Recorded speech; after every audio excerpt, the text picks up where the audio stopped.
Bonjour à tous.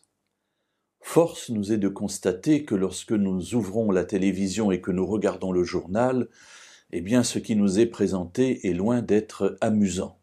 Il y a bien entendu cette guerre déclenchée par la Russie contre l'Ukraine qui a des répercussions jusque dans notre vie de tous les jours, avec ses morts, avec ses blessés, avec ces personnes qui sont déplacées.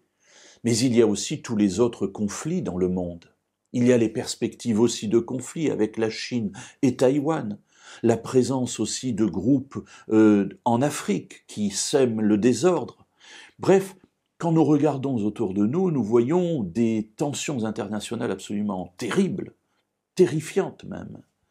Et puis, quand nous regardons tout autour de nous de manière très simple, nous voyons notre pouvoir d'achat diminuer.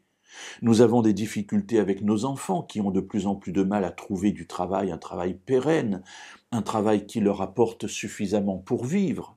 Les loyers augmentent, la nourriture augmente. Mes amis, où que nous regardions, nous nous disons, nous sommes entourés de difficultés. Ce qui est intéressant de voir, c'est que Jésus, dans les évangiles, et ça nous est rapporté à plusieurs endroits, va nous parler de ces temps difficiles, de la fin des temps, où tout ce que je viens de décrire va se trouver. Nous le voyons dans l'évangile selon Matthieu au chapitre 24 ou dans l'évangile selon Luc au chapitre 21 notamment, où on va parler de guerre, de bruit de guerre, de personnes qui vont être livrées, persécutées pour leur foi. Bref, il y a ici énormément de tableaux très noirs qui sont listés ici par Jésus. Alors, me direz-vous, mais comment nous en sortir ? Quel état d'esprit avoir dans une telle situation où nous sommes entourés vraiment de détresse et de difficultés ? Jésus nous propose une voie.